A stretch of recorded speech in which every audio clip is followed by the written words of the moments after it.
Hey everybody, Joe Vanourney, Chair of the Geek TV. We are here at the Durham Museum in Omaha, Nebraska with Kelsey Williams from Walt Disney Archives. We're here at the Heroes and Villains, the Art of the Disney Costume exhibit, which is here and open until October 25th. Kelsey, before we start talking about the exhibit, give people a sense. I know the Disney fanatics know what the Walt Disney Archives is, but give people maybe that don't know, what is Walt Disney Archives? And what are the daily, day-to-day, week-to-week, month-to-month things that people that work at Walt Disney Archives do? That is a great question. Well, to start, the Walt Disney Archives was founded in 1970 because we realized that a company was so rich of history, but there was really nobody collecting that. So from 1970, we started collecting our history in all different avenues of Disney. So really we collect, preserve, and make available for research is kind of what we say our mission is as a department. But if you think of anything within films, television, even theme parks, we collect all those different items and put them in the collection just in case we want to display them or if they ever are needed for research. And the day-to-day is a very tricky question. So I'm on the exhibitions team. So we create exhibitions like the one you're currently in that travels around. And we also do internal exhibits as well. So we have a series of projects, and every day is kind of like you're juggling and figuring out, okay, well, what am I working on at this? And they're all kind of in different places. Some could be at the idea, some could be in the traveling mode like here. So it's kind of fun. Every day is different. One day you might find yourself in Omaha, Nebraska, getting to meet lovely people like you and show off our exhibit. So let's talk about the exhibit. Heroes and Villains, the Art of Disney Costume. What was the inspiration for this exhibit? How long does it take to plan something like this? And how many pieces, people come down here, how many pieces of costumes are on display here? And how many did you start with? How many, like did you have to whittle it down to the final number? Oh man. So the kind of what the exhibit started with is our costume collection. So we have quite an in-depth costume collection from just about anything you can imagine. So we looked at that as our starting point of we want to display costumes. Okay, step two, we really want to do it through the lens of the designer. We want them to have a spotlight in our exhibition just to give a little bit of history and some educational elements as well. So once we got to that lens, we still need some Disney magic. So we're, okay, what is our curation? And we get to our story point. So that brings us to heroes, villains, and then kind of the spaces between with anti-heroes. But to bring the lens even more on the designer, we also included a lovely Cinderella gallery that really lets you have a case study hearing from the designers themselves. So that's kind of how we got to the overall idea for this exhibition. But whittling it down to these 70 costumes that you see here was incredibly difficult. We're talking years in development. But really it comes down to what you're looking at of, okay, you want to have things from the past, you want to have things from the present, you want to have fan favorites. You also want to have a nice representation of both films and designers, right? So you kind of just look at the plate and you kind of have to keep trimming it down until you get to the perfect balance of costumes you see here. We also, as this exhibit tours, we do like to update it from time to time too. So you'll see a couple new ones, such as Peter Pan and Wendy from 2023. So it's always constantly evolving. And we kind of get to what you see here today. So the room's split into two sections, right? We have the villains section, which we're standing in now, and we have the hero section. We're standing in front of the Sanderson sisters from Hocus Pocus. These are costumes from Hocus Pocus 2. Are these popular? Are these like a popular one? The Hocus Pocus costumes, and there's a trio, so that kind of makes sense to have like the three together because they're so different from each other. Absolutely. Hocus Pocus is a huge fan favorite, and these costumes were worn by people like Bette Midler, Sarah Jessica Parker, and Kathy Najimy. So the stars who wore them alone is enough. But the film was so popular, they made a sequel. And what's really cool about these is a separate designer actually designed these versus the original. So when you compare them, there's inspirations in each costume to the original, but some features are different. One of my favorite is actually on Sarah Jessica Parker's arms. You'll see these beautiful yarned spider webs. In the original costume, it was string, and they were getting caught on things and tattered. So they kind of updated the design a little bit. So it's fun to kind of really look at those fine details that you might not notice on screen. What are some of the other favorites here in the villains area? Anything else you'd like to show us? Yeah, for sure. If we keep going a little forward, we're basically in what we call like our witches section here. So we have a few different witches. We have the Wicked Witch of the West here, worn by Mila Kunis. Hers is really lovely. You can see all the beautiful different decorations from top to bottom, including her leather hat. But if you go a little further, From Into the Woods, we have The Witch. And this one is beautiful. If you look at the skirt here, you'll see it kind of looks like tree bark because the witch is primarily in the woods. And this was worn by Meryl Streep. So it's just an incredible piece. And if you look at the end of the cape, it's tattered and worn because she lives in the woods and it's been dragged around.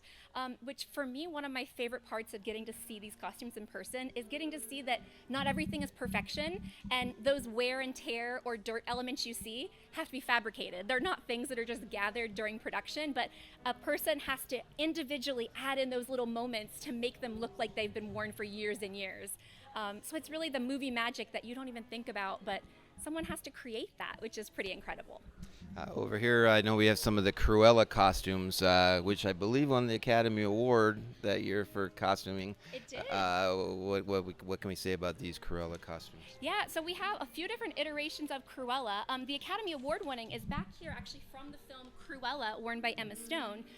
But we also have here from 101 Dalmatians. This was worn by Glenn Close. Throughout our exhibition, we have these kind of floating octagonal pedestals. We call these kind of our verses, and this is the hero versus the villain.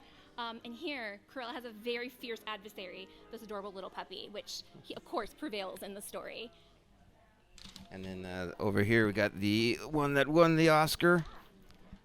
So we have, to the left of me, this is Cruella from Cruella, and you can see hers. It's a beautiful checkerboard with some faux fur and a leather top as well. Just the beautiful stitching and the fine details are spectacular. And then next to her, this is actually from Once Upon a Time, the television show.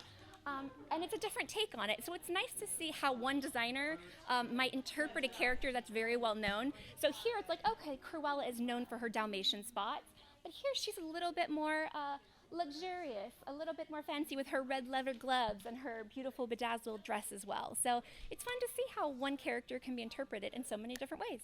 As we move through the villains, which we can see more over here, we have it kind of transitions from villains to the anti-heroes. Before we get over to the heroes, what can you say about like the anti-hero? Well, this is still villain part of it, yeah. Villains, yes. So like in the middle here, let's like walk over here. And I like what they've done. They have the villain versus some of these right here in the middle centerpieces here. The villain versus the hero. Yes. We really tried to make like our octagons, our floating elements. We wanted them to be very much in action, the pivotal scene, the pivotal battle in the movie. So you'll have things like the Red Queen and the White Queen from Alice in Wonderland. We have Beast and Gaston and Beauty and the Beast. And these are very custom, oversized mannequins that we had custom made based on what you see on the screen. So we're really proud of these mannequins. Some of them are a little bit more difficult to build, like our Beast, but once you see them, they're spectacular. Speaking of the Beast, let's go take a look at the Beast over here. Yeah. So we're entering the heroes portion of the exhibit, and we've got the Beast here. We've got Belle back here in the corner. Yeah. What can you say about these? Yeah, so these are from the live-action Beauty and the Beast. So like I mentioned, this is kind of the big battle scene between Gaston and Beast. A lot of people see this costume and they're like, oh, that can't be real. It had to have been done with computers. But what's really amazing about this movie is the actor actually wore an oversized costume and stilts in many of the scenes just to give the actors something to play against. So they actually made a few costumes as well, so you can see something like this in the giant battle scene. And Gaston's really cool as well. He's got some neat details like on his buttons. If you look closely, all of them have like little deers and antlers on them. So it's just fun details as well you get to see in person. Well, this is an amazing exhibit. I'm going to ask you the hard question now. Which is your favorite? You got to choose, pick your favorite baby. It's always hard to pick just one, but I always go something that is very elaborate. So I'll go with two. One is the Cinderella blue ball gown with the beautiful butterflies. The layers of that skirt, there's just layer upon layer of different fabrics that are in different purples and blues and whites and sparkles. And when you look at it, especially when you get to assist in dressing it, they all are so floaty and magical. Like seeing them all together is spectacular. And another favorite is just because Enchanted is one of my favorite films. We have Nerissa's costume, which is the villain, and hers is great because she plays a dragon that transforms. So her costume, as in human form, has those lovely scales and the colors of like an oil slick. So those blues and those purples and those dragon elements like the trail as well. So or the train of her dress as well, which is really, really spectacular. I think one of the amazing things is when people watch these movies on TV and they see the costumes, sometimes the fine details don't necessarily translate on camera, right? So there's probably a lot of small, fine, like if you get up and you look up close at these costumes, you're going to see stitchings and hidden things that you up close that you wouldn't see on camera. Is there an example of something like that here in the exhibit? Just about every costume that you look at has an example of that. What's so magical about displaying costumes and why we love to do it so often is just because of that. So even if someone comes to this exhibit, whether you love a movie and you're like, oh my gosh, that's from XYZ, or even if you've never seen a movie, you come in here and you appreciate the garment for all those fine details, and you kind of look at it with new eyes and are hopefully inspired to go watch something later. But some of those cool details are something like the Red Queen from Alice in Wonderland. From the different film variations of her, she had pretty much the same costume, but filmmakers had to make different variations as she went through something like a battle. So she has a very clean, queenly version, but then all of a sudden she goes through a battle, so you have to tatter her skirt, you have to burn some edges, you have to put some leaves inside of it like she's been going through the woods. So just those types of details, you just look close and you really never know what you're going to see. So I see the villains, a lot of villain costumes, and I see a lot of hero costumes. But, I've been watching Disney movies since I was a kid, and one of the heroes, my favorite heroes, I don't see him here. It's 1981's Condor Man. Where is Condor Man? Oh, man. Condor Man just didn't make the cut this time. We had to make some really tough choices when doing our curation, and it wasn't quite the right fit for this theme. But maybe in the future, you never know. Condor Man's never getting any love. So, we always want Condor Man. I've been waiting. I go to the D23 Expo every time, and they announce all those new park attractions, and I'm always waiting. Josh, tomorrow, I'm waiting for that Condor Man Land announcement. Maybe this year, the Expo, I'll keep my fingers crossed. Speaking of the D23 Ultimate Fan Event Expo this year, Walt Disney Archives always puts a fantastic exhibit up. What can you tease or tell us about what they've got planned for this August's D23 Ultimate Fan Expo? We are in preparation for our exhibit this year. It's going to be a completely new theme. The announcement came out. It's called Uncrated, which basically is just giving you a glimpse into our warehouse. A lot of people dream of going to the Walt Disney Archives warehouses and seeing what it's like inside. So we're kind of giving fans a glimpse into that with some really cool artifacts and some extra special surprises as well. So Condor Man. You never know. We have a little bit of everything included. So. Awesome. Well, we can't wait to see that exhibit, but in the meantime, you can come down to the Durham Museum here in Omaha, Nebraska to see Heroes and Villains, the art of the Disney costume. Kelsey, thank you so much for chatting with us on Cherry the Geek TV. And stay tuned to Cherry the Geek TV for more coverage for events like this and the D23 Expo coming up in August.